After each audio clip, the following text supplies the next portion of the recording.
In the span of a single year, the nascent Islamic community was shattered by the defection of entire tribes across Arabia. Facing a state of existential collapse no living prophet had prepared it for. How did a man whose entire public life had been spent as a merchant, with no experience of statecraft or high command, forge a unified polity from total fragmentation in just 24 months? The answer lies not in the battles he fought, but in the foundations he laid in the fire of Mecca and the sanctuary of Medina. This is the story of the first believer, the companion in the cave, and the architect of a civilization, Abu Bakr al-Siddiq. According to Ibn Kathir in Al-Bidayah wa al-Nihaya, when Muhammad, the messenger of God, first declared his message, the call was met with ridicule and hostility from the powerful Quraysh of Mecca. The stakes for the first convert were absolute: total social ostracization, the rupture of familial and commercial ties, and the very real threat of violent persecution or death. To stand with Mohammed was to risk everything in this world for a truth yet unseen by all others. Failure meant the message would be strangled in its cradle, extinguished before it could reach a single soul beyond the prophet's own household. Into this void of certainty stepped a man named Abdullah, son of Abu Quhafa, known to history by his kunya, Abu Bakr.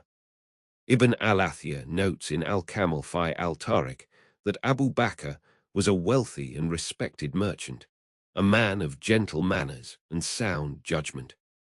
His acceptance of Islam was immediate and without hesitation, a fact that earned him the title Al-Siddiq, the Truthful One, for his unwavering affirmation of the Prophet's mission, most notably after the miraculous night journey to Jerusalem. His conversion was the first critical domino. As a figure of influence, he brought key personalities from the leading clans into the faith, including Uthman ibn Affan, Abd al-Rahman ibn Auf, and Talha ibn Ubaydullah. Each conversion was a strategic gain, building a nucleus of credible believers within the hostile heart of Mecca. The strategic challenge was not military, but social and spiritual: to establish a community capable of enduring relentless pressure. The Quraysh's persecution escalated from mockery to economic boycott and physical torture. As Al-Tabari records in his Tariq, slaves and those without powerful protectors, like Bilal al-Habashi, faced brutal public torment. Abu Bakr's response defined the character of Islamic heroism. He did not merely preach resilience, he acted. He spent a significant portion of his wealth, 40,000 dirhams by some accounts, to purchase the freedom of the most vulnerable Muslims from their masters, earning Bilal's eternal devotion. This tactical reasoning was profound. It protected human capital, cemented loyalty through tangible sacrifice, and demonstrated that faith translated into actionable mercy and justice. His home became a sanctuary and a center of unwavering support for the Prophet, a fortress of moral certainty as the world outside turned vicious. Yet, even for al-Siddiq, there came a moment of profound human crisis. The persecution reached a lethal pitch. The leaders of Quraysh devised a plan to assassinate the Prophet in his bed. Divine permission arrived for the Muslims to migrate to the city of Yathrib, later named Medina. The Prophet would leave under cover of darkness. But with Meccan assassins encircling his home, who would he choose as his sole companion for this perilous journey? He chose Abu Bakr. The crisis was one of logistics and stealth. As Ibn Hisham details in As-Sirah an-Nabawiyah, they hid for 3 days and nights in the cave of Thawr on the outskirts of Mecca, while search parties scoured the routes north. At one critical juncture, the Quraysh pursuers came to the very mouth of the cave. Abu Bakr, fearing for the life of the messenger, whispered in anguish, "If they look down, they will see us." The Prophet's calm reply What do you think of two whose third is God, is a cornerstone of the narrative. But Ibn Kathir emphasizes Abu Bakr's human fear in that moment, a fear born not of cowardice, but of overwhelming protective love for the Prophet. His faith was being tested not in the abstract, but in the palpable silence broken only by the approaching footsteps of enemies. The resolution was a testament to divine protection and the payoff of meticulous planning.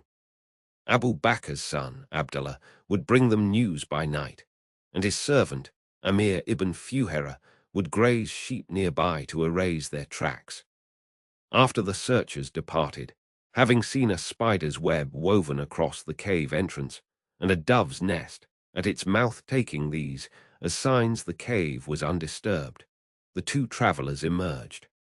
They completed the roughly 320-mile journey to Medina on camelback, a journey Al-Tabari reports took them a total of several days. Their safe arrival in Kaaba marked the definitive turn from persecution to establishment. The Hijra was not an escape. It was a strategic repositioning that saved the core of the revelation and its foremost protector. Abu Bakr had proven himself in the most intimate crucible of faith. As the companion who shared the danger, managed the practicalities of survival, and whose heart remained steadfast beside the Prophet in the deepest darkness. But the sanctuary of Medina brought not peace, but a new form of warfare. The Quraysh, enraged by the Prophet's escape, would not let their prize slip away. They would seek to crush this new community in its vulnerable infancy. And as the first major battle loomed at Badr, a question hung over the Muslim ranks.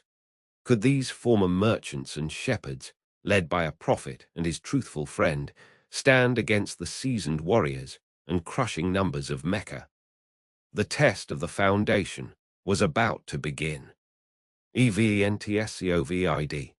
Abu Bakr's acceptance of Islam and early conversions, persecution in Mecca and freeing of slaves, the Hijra to Medina. With only 10,000 men against the tribal alliance led by Malik ibn Auf, Abu Bakr faced the greatest battle of his caliphate. The fate of the Islamic community hung in the balance.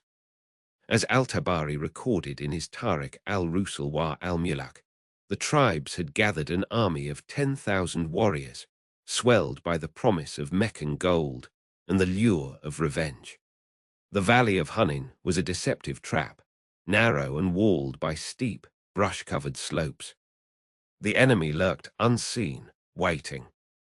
The stakes were clear.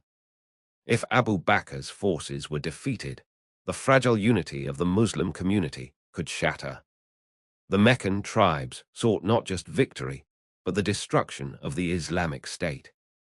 The Prophet Arabic Sada, Arabic Lam, Arabic Khalif Muksura, Arabic Khalif, Arabic Lam, Arabic Lam, Arabic Ha, Arabic Tain, Arabic Lam, Arabic Yet, Arabic Ha, Arabic Wow, Arabic Seen, Arabic Lam, Arabic Meme, had warned of this very peril, and now it was Abu Bakr's burden to bear. Abu Bakr chose to advance swiftly, catching the enemy off guard. He ordered his men to march through the night, exploiting the cover of darkness to move undetected. The plan was to strike at dawn, before the tribes could organize. Ibn al-Athir notes in Al-Kamil fi al-Tariq that Abu Bakr positioned his forces at the mouth of the valley, ready to engage the enemy as they emerged. But the valley of Hunayn was a treacherous battleground. The narrow confines meant that only a portion of the Muslim army could engage at once, while the tribes could attack from the slopes above. As the sun rose, the enemy unleashed a hail of arrows and rocks, sowing chaos among the Muslim ranks. The tribesmen, emboldened by their superior numbers and the terrain, pressed their advantage. According to Al-Tabari, Abu Bakr paused. The scouts reported that the enemy was regrouping, ready to launch a fresh assault. The weight of the moment pressed upon him. He knew that retreat was not an option. The fate of the Ummah depended on his resolve. He turned to his companions, his voice steady and firm. "Stand firm, for Allah is with the patient." Abu Bakr's tactic was to hold the ground at all costs. He ordered his archers to form a defensive line, their arrows raining down upon the advancing tribesmen. The Muslim cavalry, led by prominent Sahaba, charged the enemy flanks, disrupting their formations. The battle raged for hours, the valley echoing with the clash of steel and the cries of the wounded. The turning point came when Abu Bakr himself led a charge at the heart of the enemy lines. His presence galvanized the Muslim forces, rallying them to push back the tribesmen. The enemy, unable to withstand the combined assault, began to falter. Their cohesion broke, and they fled the battlefield in disarray. The victory at Hunayn was decisive. The tribal alliance was broken, and the Meccan resistance was crippled. Yet the war was far from over. News reached Abu Bakr of new threats gathering in the lands of the apostates. The Ummah was not yet secure. EVNTSCOVID. The Battle of Hunayn, Abu Bakr's strategic decision-making, Malik ibn Auf's tribal alliance. The desert winds carried the whispers of change across Arabia.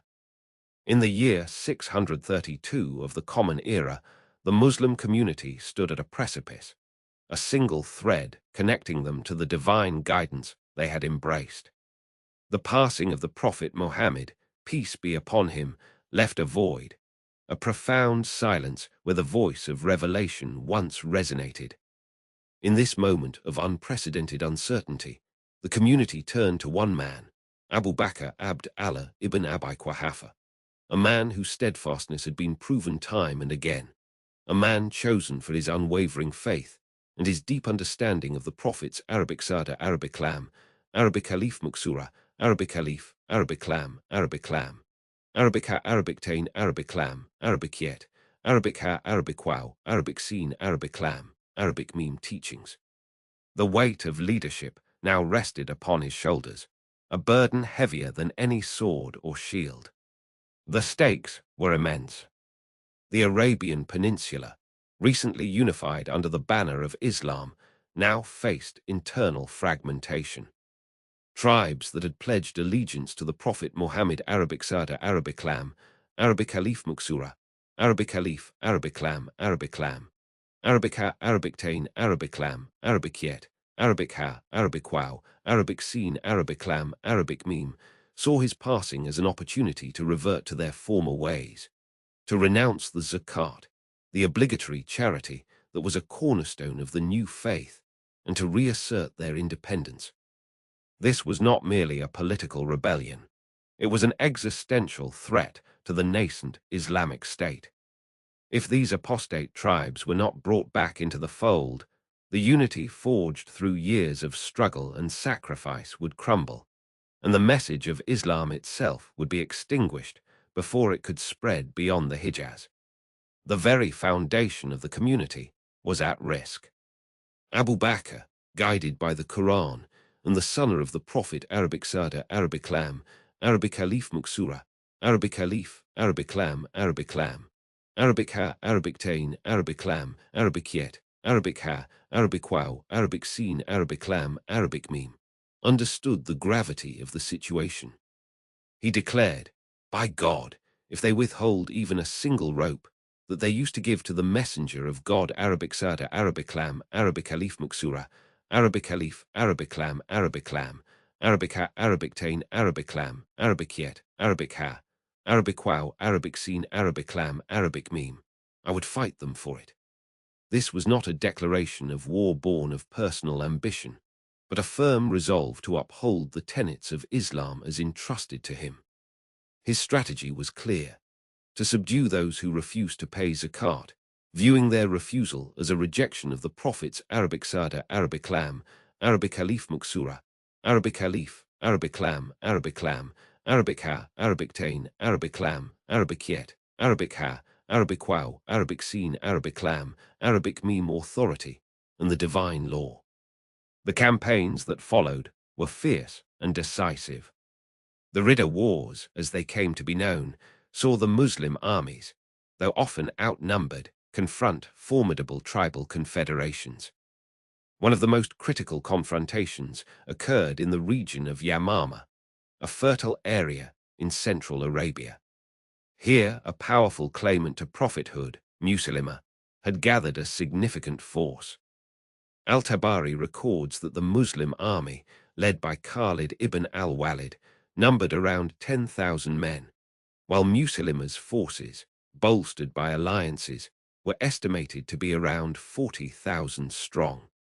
The terrain around Yamama was characterized by open plains and fortified positions, offering little advantage to the smaller Muslim force. Khalid ibn al-Walid, renowned for his tactical brilliance, faced a daunting challenge. His objective was to break the enemy's morale and shatter their organized resistance. He understood that a direct, prolonged engagement against such overwhelming numbers would be disastrous.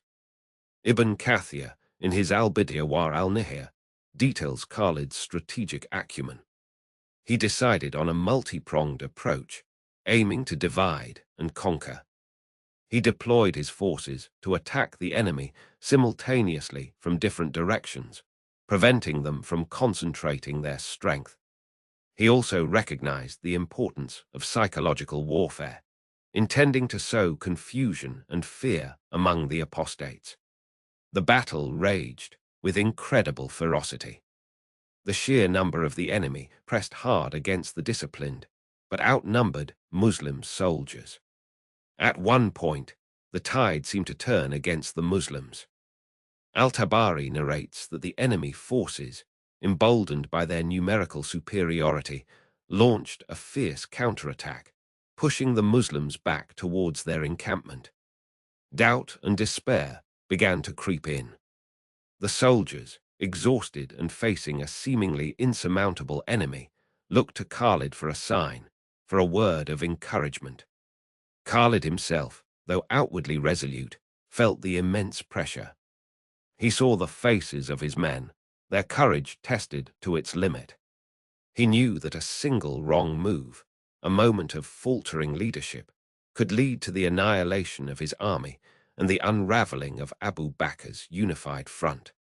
It was in this crucible of doubt that Khalid ibn al-Walid displayed his unwavering resolve. He rallied his men, reminding them of their faith and the cause for which they fought.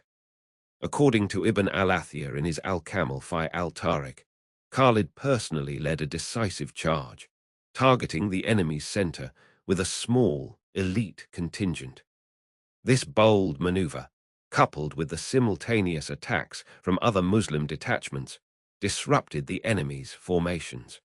The sight of Khalid at the heart of the fray, fighting with unparalleled bravery, reignited the spirit of the Muslim soldiers.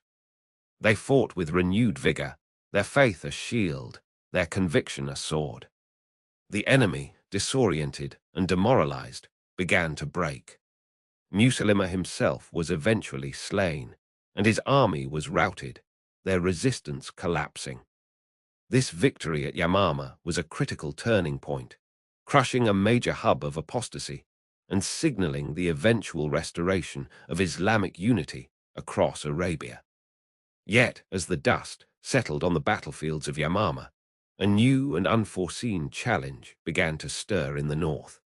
Messengers, their faces grim, arrived at Abu Bakr's court bearing news that sent a chill through the heart of the nascent caliphate. The Byzantine Empire, a formidable power that had long been a rival to the Arabian tribes, had begun to mobilize its legions on the northern frontier. Their intentions were unclear, but the sheer scale of their military buildup suggested more than mere border patrols. The Ridda Wars had been fought to secure the heartland of Islam. Now, a threat from a colossal empire loomed on the horizon, a threat that would test the very limits of Abu Bakr's leadership and the resilience of the Muslim nation. EVNTSCOVID, Ridda Wars, Battle of Yamama. Before the call to prophethood echoed through the valleys of Mecca, Before the mantle of leadership was placed upon his shoulders, Abu Bakr ibn Abi Quhafa was known for one thing above all else: his integrity in the marketplace. His reputation was not built on the size of his caravans, but on the weight of his word. And in one defining journey to Syria, that word would be tested against a fortune so vast it could reshape a man's destiny. As Ibn Kathir records in Al-Bidya wa al-Nihaya, it was a transaction involving goods valued at over 40,000 dirhams, a king's ransom in pre-Islamic Arabia, that presented the young merchant with a dilemma that would etch his character into the annals of time. The stakes could not have been higher. In the competitive, often ruthless trade of the Jahiliyyah, reputation was currency. A merchant's success hinged on his ability to negotiate, to maximize profit, and to navigate the blurred lines between shrewdness and deceit. To fail in a deal of this magnitude was not merely a financial loss. It was a social catastrophe that could unravel years of built trust and exile a trader from the inner circles of Meccan commerce. What was at risk was the very foundation of Abu Bakr's, standing the trust of his peers and clients that he had painstakingly cultivated. Yet beneath the surface of ledger books and profit margins, a greater principle was being weighed. The soul of a man who, though not yet a Muslim, carried an innate aversion to the falsehood that saturated his era. The journey itself followed the ancient incense route north from Mecca towards the markets of Greater Syria. Abu Bakr, partnering with other merchants, led a caravan laden with the finest goods Arabia could offer. The strategic challenge was not one of battlefields, but of bazaars. It required a different kind of courage, the fortitude to be transparent in an environment where opacity was the norm, and the wisdom to value long-term honor over short-term windfalls. As the caravan progressed, an incident occurred that would pivot the entire nature of the venture. Ibn Kathir narrates that they passed by the cell of a Christian monk, renowned for his asceticism and insight. Intrigued, the merchants approached him. The monk, after looking over their goods and their faces, focused on Abu Bakr. He asked to whom the merchandise belonged. When they indicated it was a collective venture, the monk made a startling declaration. He stated that the man with a certain mark pointing to Abu Bakr was their master and the true owner of the goods. He then prophesied that this man would become a great leader, a prophet would appear in his lifetime, and that he would be that prophet's chief supporter and successor. This prophecy introduced a profound complication. For Abu Bakr, a man of reason and commerce, such a statement could have been dismissed as the ramblings of a hermit. Yet it planted a seed of momentous consequence. More immediately, it altered the dynamics of the trade. If the goods were seen through a lens of divine favor or predestined leadership, their commercial value became entangled with metaphysical significance. The other merchants now looked at Abu Bakr differently. Upon reaching the Syrian markets and successfully selling their wares for a tremendous profit, the real test began. The caravan turned back towards Mecca, wealth securely in hand. But the monks' words lingered, creating an invisible tension around the capital they carried. The crisis struck not on the road, but in the accounting. Upon returning to Mecca and preparing to divide the substantial profits, a severe discrepancy emerged. The accounts did not balance. A significant portion of the profit, traceable to a specific sale, was of disputed ownership. According to the agreements and the initial investments, a strong case could be made that this surplus rightfully belonged to Abu Bakr alone, perhaps seen as a fruit of the favor foreseen by the monk. The other merchants, however, contested this. Arguments flared. The atmosphere, once collegial, grew heated. The fortune was tangible, glittering, and within reach. For any other merchant, this would have been the moment to fiercely assert one's claim, to deploy every legalistic argument and tribal leverage to secure the wealth. Abu Bakr faced the crushing weight of choice. He could press his advantage, invoking the monk's testimony and his own standing, and claim the disputed sum. This would make him vastly richer overnight. Or he could take a path that seemed, in the worldly calculus of Mecca, like surrender. As Ibn Kathir narrates, Abu Bakr paused. He weighed the tumult, the fractured partnership, and the corrosive nature of the dispute. He then posed a simple, startling question to his fellow merchants. "Do you dispute this matter with me?" When they confirmed they did, he delivered his verdict. "Then the profit is yours. I have no need of it." In one sentence, he relinquished his claim to a fortune. His tactical reasoning was not of finance, but of character. He understood that no amount of wealth was worth the price of a compromised principle or a broken trust. The true capital he sought to preserve was not in dirhams, but in Siddiq truthfulness. He chose to absorb the entire financial loss himself to extinguish the conflict and uphold the higher law of his conscience. It was a strategic withdrawal from greed to secure a much greater victory, the unassailable integrity of his name. The resolution was both immediate and eternal. The dispute evaporated. The merchants, likely stunned by such magnanimity, took the money. But Abu Bakr gained something far more valuable. News of his act rippled through Mecca. He had not just avoided a quarrel, he had purchased, at extraordinary cost, a reputation for sublime honesty and self-abnegation. This was the resolution of the trader's dilemma. Honesty had outweighed profit, not as a pious slogan, but as a lived, costly reality.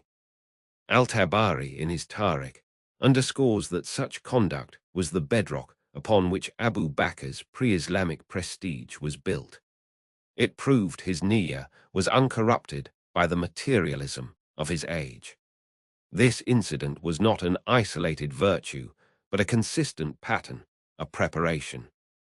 The monk's prophecy now seemed less like a distant mystery and more like a recognition of a quality already fully formed. The man who could walk away from 40,000 dirhams for the sake of peace and principle was the same man who would later, without a moment's hesitation, dedicate his entire life and wealth to the cause of Islam. As the dust settled on that commercial dispute and Abu Bakr's legendary integrity became cemented in Meccan law, a new current began to stir in the city's spiritual life. Whispers of a seeker, a man named Mohammed from the respected clan of Hashim, who was spending increasing time in solitude in the cave of Hira, contemplating the state of his people and the heavens above. The merchant who had resolved his dilemma by looking inward to his conscience was about to encounter the one who would receive revelation from the divine. The cliffhanger of this chapter in Abu Bakr's life was not a marching army, but a looming revelation. The impeccable honesty that defined his trade was about to meet its ultimate test and fulfillment. For when the first verses of the Quran descended, demanding belief in the unseen and a complete revolution of the soul, the man known as Siddiq the Truthful One would be uniquely prepared to answer that call without a single doubt. EVENTSCOVID. The trading journey to Syria, the encounter with the Christian monk, the dispute and relinquishment of profit in Mecca. With 300 men against 10,000, Abu Bakr's leadership was about to be tested like never before. The year was 632 CE, and the newly chosen caliph faced a fractured community and looming threats from within and without. The city of Mecca, the holiest site in Islam, was at stake. The stakes could not be higher. In the aftermath of the Prophet, Muhammad's Arabic Sada, Arabic Lam, Arabic Alif Muksura, Arabic Alif, Arabic Lam, Arabic Lam, Arabic Ha, Arabic Tain, Arabic Lam, Arabic Yet, Arabic ha, Arabic wow, Arabic scene, Arabic lamb, Arabic meme passing. Rumors spread like wildfire across Arabia. Some tribes, never fully convinced of Islam's message, saw an opportunity to break away. Abu Bakr, the first of the rightly guided caliphs, understood the gravity of the situation. According to Ibn al-Athir, he gathered his closest advisers and declared, "The unity of the Ummah is paramount. We cannot afford division." The consequences of failure were dire.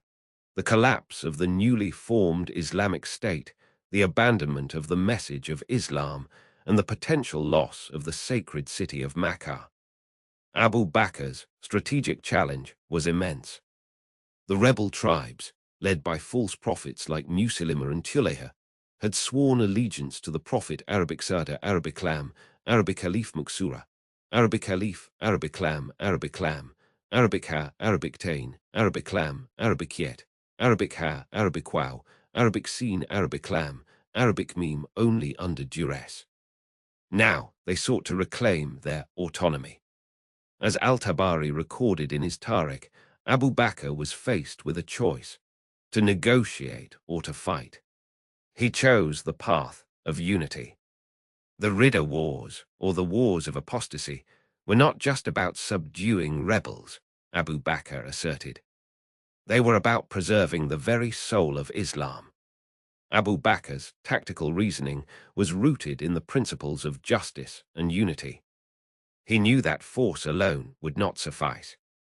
He needed to rally the loyal companions and remind the errant tribes of their covenant with the Prophet Arabic Sada, Arabic Lam, Arabic Caliph Muksura, Arabic Caliph, Arabic Lam, Arabic Lam, Arabic Ha, Arabic Tain, Arabic Lam, Arabic Yet, Arabic Ha, Arabic Wow, Arabic Seen, Arabic Lam, Arabic Meme. His strategy was twofold: to send trusted generals like Khalid ibn al-Walid to crush military opposition, and to dispatch preachers like Ali ibn Abi Talib to reaffirm the faith of the wayward. Yet doubt crept in. According to Al-Tabari, scouts reported that the rebel forces outnumbered the loyalists by a staggering margin. The tribes of Yamama alone had gathered 4,000 warriors under the banner of Musaylima. Abu Bakr paused. The weight of decision was immense. He turned to prayer, seeking guidance. "O Allah, grant us steadfastness and victory," he implored. It was a moment of profound vulnerability, a testament to his human side. The resolution came in the form of unwavering faith and strategic brilliance. Abu Bakr's forces, though fewer in number, were united by a common purpose. Their victories at the Battle of Zulma and the Battle of Yamama were not merely military triumphs. They were affirmations of the Islamic ideal. As Ibn al-Athir notes, the loyalty of the companions and the righteousness of their cause turned the tide. The rebel tribes, realizing the futility of their resistance, began to surrender. But the threat was not yet over. As the dust settled on the battlefields of Arabia, a new challenge emerged.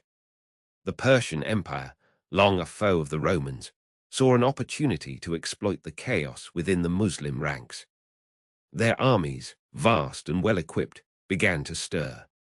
Abu Bakr, ever the strategist, knew that the peace he had fought so hard to secure was fragile.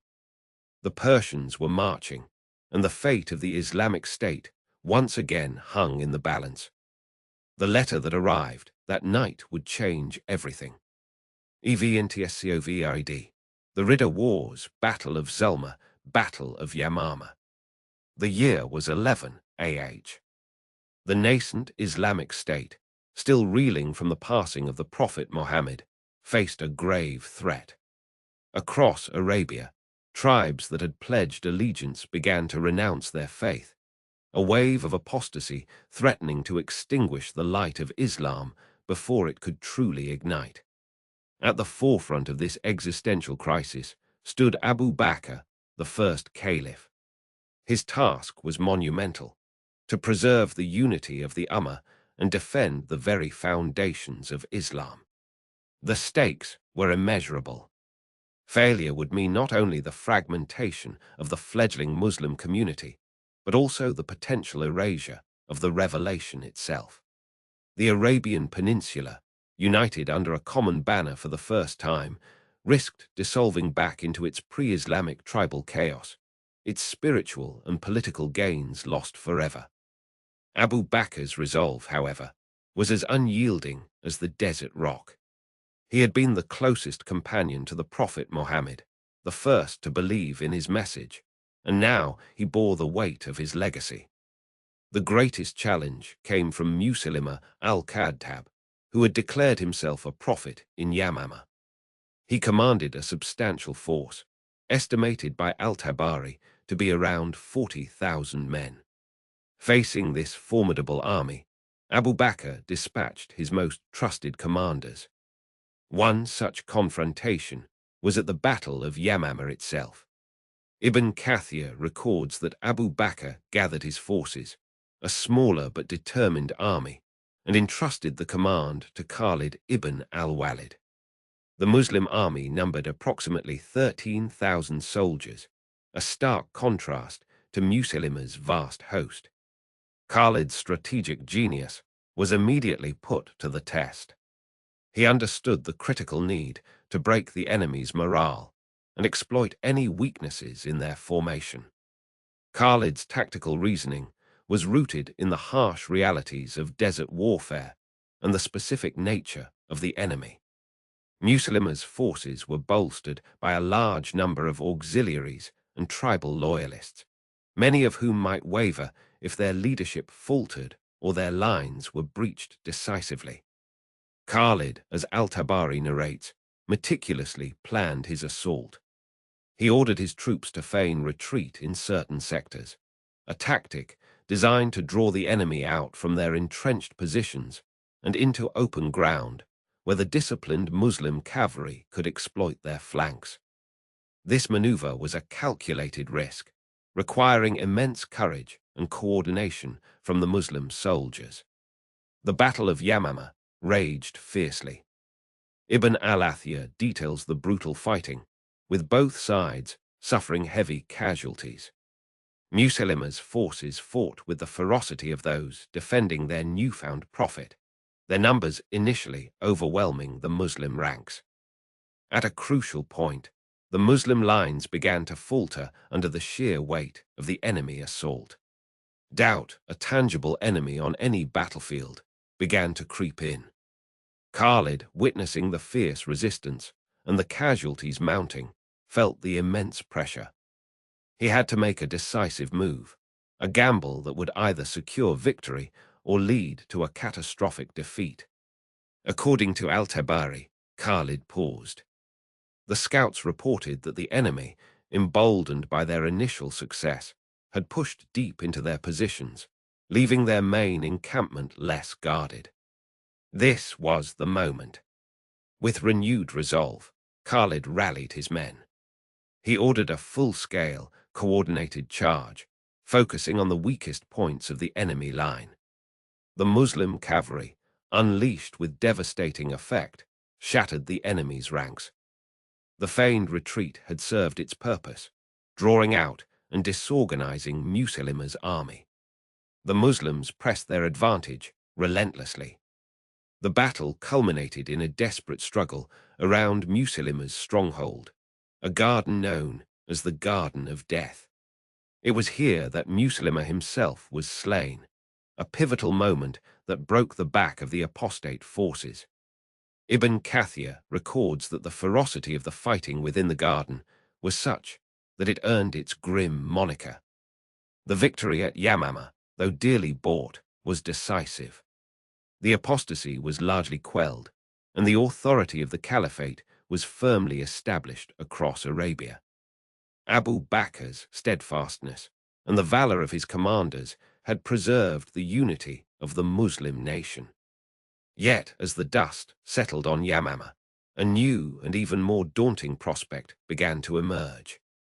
Reports started filtering in from the northern frontiers, whispers of empires far larger and more powerful than any encountered before. A letter bearing the seal of the Byzantine emperor arrived at the caliph's court. Its contents a chilling testament to the storm that was gathering on the horizon. EVNTSCOVID. Battle of Yamama, suppression of apostasy.